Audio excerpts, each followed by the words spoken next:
याजूज माजूज। ये याजूज माजूज बड़ी खतरनाक, बड़ी दरिंदा सिफत कौम है। अल्लाह तबारक व तआला हम सब की हिफाजत फरमाए। ये बड़ी जालिम कौम है।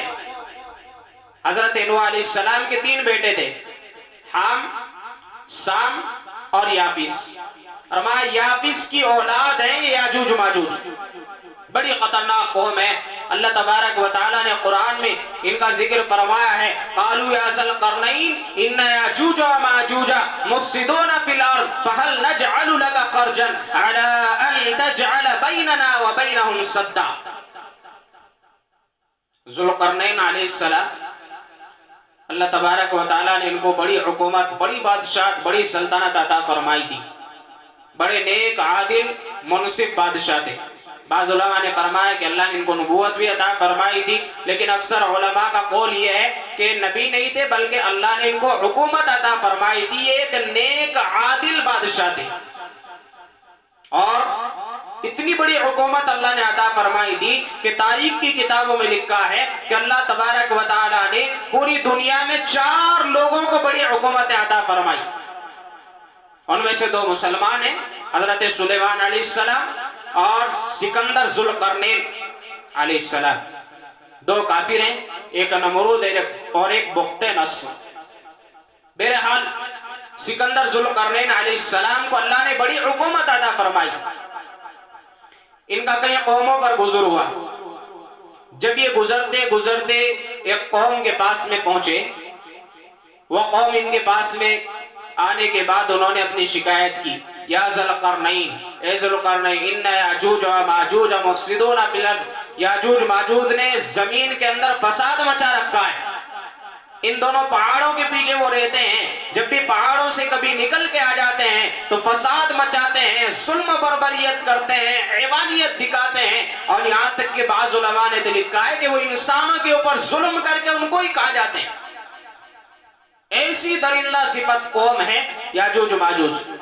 तो बहरहाल जब इस कौम ने मिलकर उनसे दरखास्त की कि आप एक काम करें, हमारे लिए याजूज माजूज के और हमारे दरमियान एक दीवार बना दें ताकि वो बाहर ना निकलने पाए और हम अमन के साथ में, सुकून के साथ में जिंदगी गुजार लें। और अगर आप कहें तो हम चंदा करके आपको कुछ दे भी देंगे ताकि आप हमारे लिए। तो सिकंदर ज़ुल्क़रनैन अलैहिस्सलाम ने फरमाया, आपको कुछ देने की जरूरत नहीं है, जो कुछ तुम मुझे दोगे अल्लाह ने उससे बेहतर मुझे अता फरमा रखा है। बहरहाल याजूज माजूज की कौम के वास्ते 2 पहाड़ों के पीछे वो रहते थे, उनके निकलने का एक बड़ा रास्ता था। सिकंदर ज़ुल्क़रनैन अलैहिस्सलाम ने उस पहाड़ के रास्ते के दरमियान एक दीवार बनाई, सद्दा। कुरान के अंदर उसका जिक्र है। और दीवार शीशे और लोहा और तांबा, स्टील, ऐसी चीजें पिघला कर बड़े बड़े पत्थरों के जरिए से वो दीवार बनाई गई। यहां तक कि उस दीवार ने एक पहाड़ की शक्ल इख्तियार कर ली। अब याजूज माजूज के निकलने का रास्ता बंद हो गया। पहले से 2 पहाड़ों के पीछे रहते थे, जो निकलने का रास्ता था वो दीवार के जरिए से सिकंदर ज़ुल्क़रनैन ने अलैहिस्सलाम ने बंद कर दिया। अब उसके बाद क्या हुआ? उसके बाद ये हुआ कि याजूज माजूज ने निकलने का रास्ता तलाश किया, मगर उन्हें कोई रास्ता नहीं मिला। मुफस्सिरीन ने लिखा है कि रोजाना वो अपने हथियारों के साथ में आते हैं और उस दीवार को तोड़ना शुरू करते हैं। यहां तक कि दीवार का कुछ हिस्सा टूट जाता है और उन्हें बाहर से रोशनी नजर आने लगती है। और जब शाम का वक्त हो जाता है, रात का वक्त हो जाता है, तो उनका सरदार कहता है, चलो आज बहुत काम कर लिया हमने और आज कुछ हिस्सा टूट गया है, कल वापस आएंगे तो फिर कल तोड़ेंगे तो ये सारी दीवार टूट जाएगी, चलो अब आराम करते हैं। अब ये उस हिस्से को छोड़ करके वापस जाते हैं, जाके आराम करते हैं। सुबह में फिर काम करने के लिए जब आते हैं तो देखते हैं अल्लाह के हुक्म से वो सारी दीवार फिर मुकम्मल हो चुकी होती है। यानी जो इन्होंने सारे दिन मेहनत करके काम किया था, दीवार का जो हिस्सा इन्होंने तोड़ा था वो हिस्सा फिर इसी तरह मुकम्मल हो चुका होता है अल्लाह के हुक्म से। और इसी तरह ये इनके साथ में क़यामत तक जब तक चलता रहेगा, जब तक अल्लाह तबारक व तआला नहीं फरमा चाहेंगे इनको निकलना। बहरहाल जब क़यामत का वक्त करीब आ जाएगा और दज्जाल खत्म हो जाएगा, उसके बाद में जब एक दिन ये काम करने के लिए जाएंगे, शाम तक ये काम करेंगे, दीवार का कुछ हिस्सा टूट जाएगा, उसके बाद में वापस जाते हुए कहेंगे कि कल आकर के इंशाअल्लाह फिर हम इस दीवार को तोड़ेंगे। तो ये इंशाअल्लाह कहेंगे, यानी अल्लाह ने चाहा तो कल इस दीवार को हम तोड़ देंगे, ये कहकर के वापस जाएंगे। चुनांचे जब कल सुबह में आने के बाद में ये काम शुरू करेंगे तो जहां तक इन्होंने तोड़ा था वहीं से इनको टूटा हुआ नजर आ जाएगा, क्योंकि इन्होंने इंशाअल्लाह कहा था। अल्लाह की मशीयत के ऊपर इन्होंने अपने काम को मौकूफ कर दिया था। इसीलिए उलमा ने फरमाया, कुरान के अंदर भी हुक्म है कि जब भी आप किसी काम का इरादा करो तो ये कहो इंशाअल्लाह, यानी अल्लाह की मशीयत पर छोड़ दो। अल्लाह ने चाहा तो हो जाएगा, नहीं चाहा तो नहीं होगा। बहरहाल याजूज माजूज जब इंशाअल्लाह कहकर अगले दिन आएंगे तो इनको दीवार का वो हिस्सा इसी तरह टूटा हुआ मिलेगा जिस तरह ये छोड़ के गए थे। उसके बाद ये उस दीवार के हिस्से को तोड़ के बाहर निकलेंगे और फरमा इस तरह निकलेंगे कि पहाड़ों से उतरते हुए ऐसे नजर आएंगे जैसे फिसलते हुए आ रहे हो। इतनी ज्यादा तादाद में होंगे कि जमीन पर हर जगह यही नजर आएंगे, जहां जाएंगे तबाही मचाएंगे। एक तो इनका कद इतना लंबा, ऐसी खतरनाक, ऐसे जिस्म जुस्से वाली यह कौम होगी।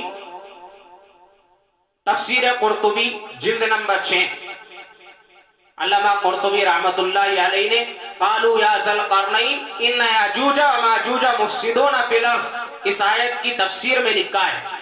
और तफसीर मज़हरी काजी सनाउल्लाह पानीपती रहमतुल्लाहि अलैहि ने लिखा है कि इनके जिस्म के बारे में और इनके कदो कामत के बारे में जब अल्लाह के नबी सल्लल्लाहु अलैहि वसल्लम से सवाल किया गया तो अल्लाह के नबी सल्लल्लाहु अलैहि वसल्लम ने इरशाद फरमाया कि इनका कदो कामत सनूबर दरख्त की तरह है। सनूबर ये मुल्क शाम में एक दरख्त है जिसकी लंबाई 120 हाथ है। तो आप अंदाजा लगाएं कि याजूज माजूज और कौम की लंबाई 120 हाथ होगी। इतना लंबा आदमी, आज बड़ी बड़ी मंजिलें, बड़ी बड़ी इमारतें 120 हाथ तक की बनाई जाती हैं, हमारी नजर भी वहां तक नहीं पहुंचती है। 120 हाथ की लंबाई इनकी होगी, इतना लंबा कद, ऐसा जिस्म जुस्सा। फिर उसके बाद में हदीस में इनकी तशरीह आई है कि 3 तरह के जिस्म होंगे इनके। एक तो बहुत ज्यादा लंबा इनका आदमी होगा, और दूसरा जैसे आम इंसानों में भी होता ना, दूसरा इनका आदमी वो होगा जितना लंबा उसका कद होगा इतना ही चौड़ा भी होगा। यानी अगर 50 फीट लंबा है तो 50 फीट ही वो चौड़ा होगा। अल्लाह हमारी हिफाजत फरमाए।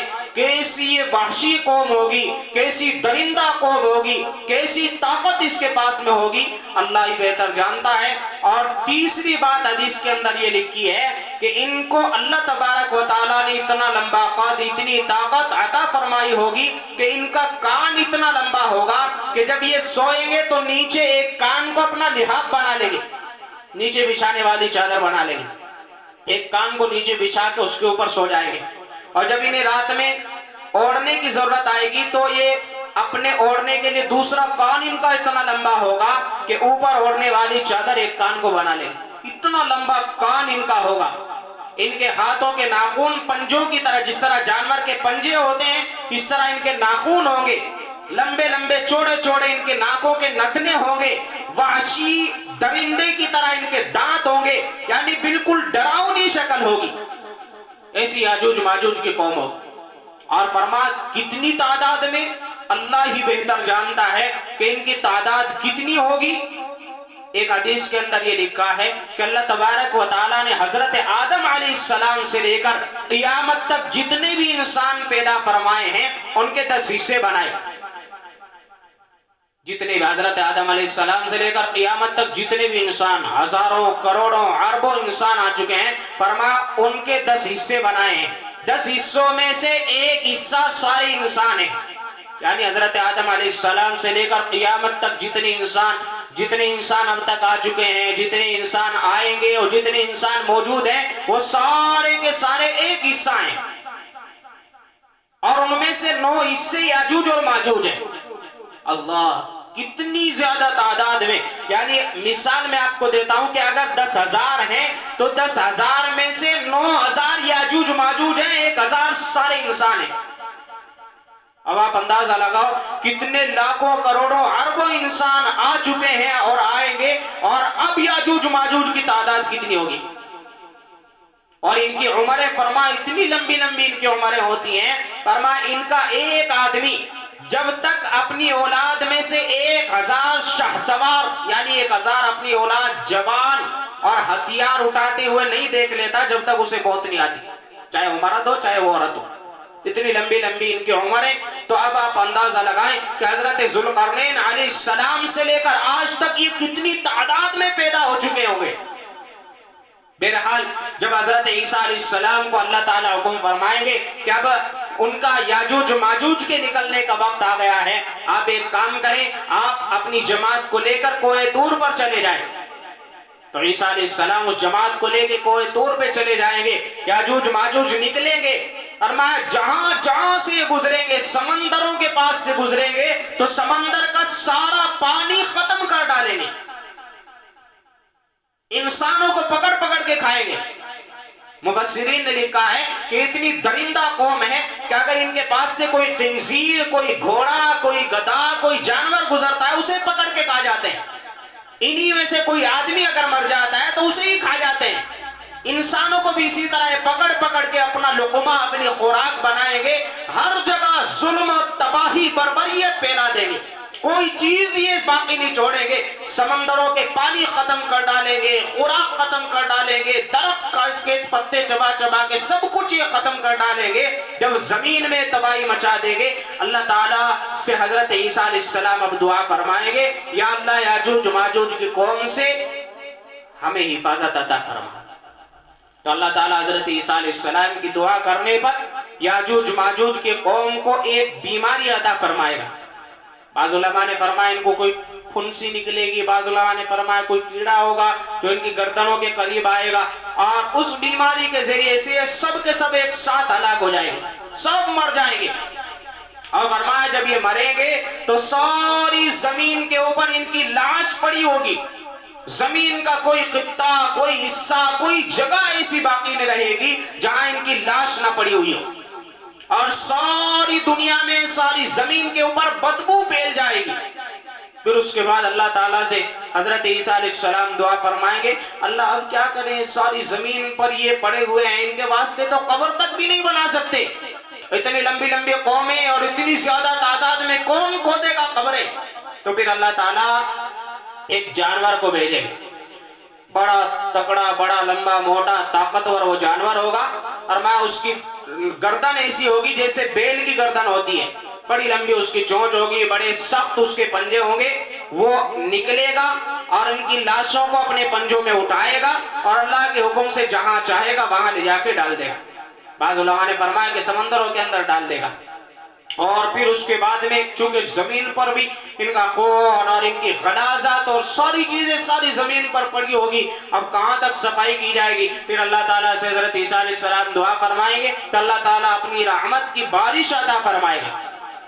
बारिश होगी, इतनी ज्यादा बारिश, इतनी ज्यादा बारिश होगी कि जमीन के सारे हिस्से को धो करके इस तरह पाक और साफ जमीन हो जाएगी, मोती की तरह वो जमीन चमक रही होगी।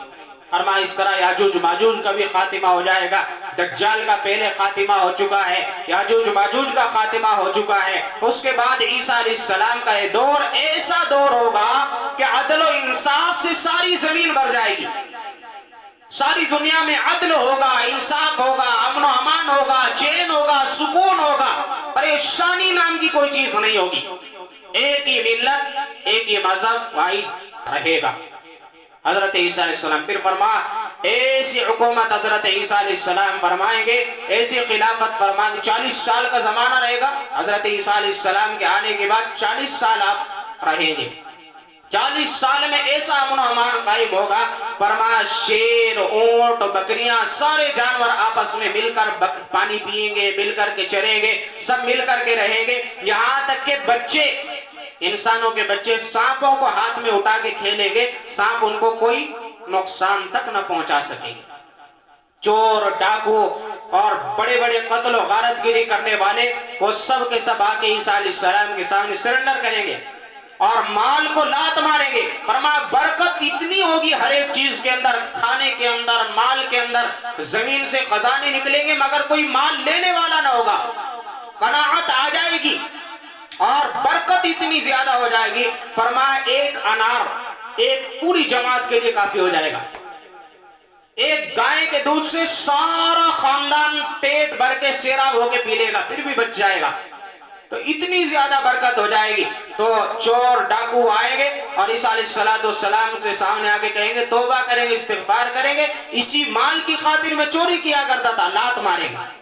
इसी माल की खातिर में कत्ल गरदगी क्या करता था, इसी माल की खातिर में धोखे दिया करता था। सब आके फिर तौबा करेंगे और फिर सिर्फ नेक और सालिहीन का जमाना होगा, अदल और इंसाफ का जमाना होगा। इसी वजह से तो अल्लाह के नबी सल्लल्लाहु अलैहि वसल्लम ने फरमाया था कि मेरा जमाना और उसके बाद में आखिर हजरत ईसा अलैहिस्सलाम का जमाना और खैरुल कुरून का जमाना, यानी जैसे खैरुल कुरून का जमाना सहाबाए किराम का जमाना था, अदल और इंसाफ का जमाना, मोहब्बतों का जमाना, अमन अमान का जमाना, चैन सुकून का जमाना, इसी तरह हजरत ईसा अलैहिस्सलाम का वो आखिर जमाना होगा।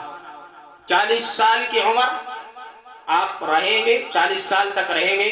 40 साल के बाद में फिर आप अलैहिस्सलाम की वफात का वक्त आ जाएगा। आप उस दरमियान में हज भी फरमाएंगे, उम्रा भी फरमाएंगे। और उसके मुतालिक एक लंबी तफसील आती है। जब आप उम्रे के लिए, हज के लिए जाएंगे और अल्लाह के नबी सल्लल्लाहु अलैहि वसल्लम को जाके सलाम करेंगे तो आप सल्लल्लाहु अलैहि वसल्लम इतनी जोर से जवाब मरहमत फरमाएंगे कि हर आदमी वहां पर जो मौजूद होगा वो आप सल्लल्लाहु अलैहि वसल्लम की आवाज मुबारक को सुनेगा। उसके बाद आप अलैहिस्सलाम का वफात का वक्त आ जाएगा, आपकी वफात होगी, जनाजे की नमाज पढ़ी जाएगी और आप अलैहिस्सलाम को अल्लाह के नबी सल्लल्लाहु अलैहि वसल्लम के हुजरे मुबारक में दफन किया जाएगा।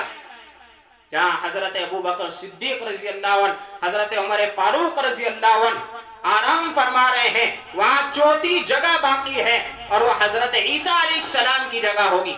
वहां पर हजरत ईसा अलैहिस्सलाम को दफन किया जाएगा। आप सल्लल्लाहु अलैहि वसल्लम के कदमों में हजरत अबू बकर सिद्दीक रज़ी अल्लाह अन्हु, हजरत उमर फारूक रज़ी अल्लाह तआला अन्हु के वहां रफीक बनेंगे हजरत ईसा अलैहिस्सलाम। और फिर क़ियामत में भी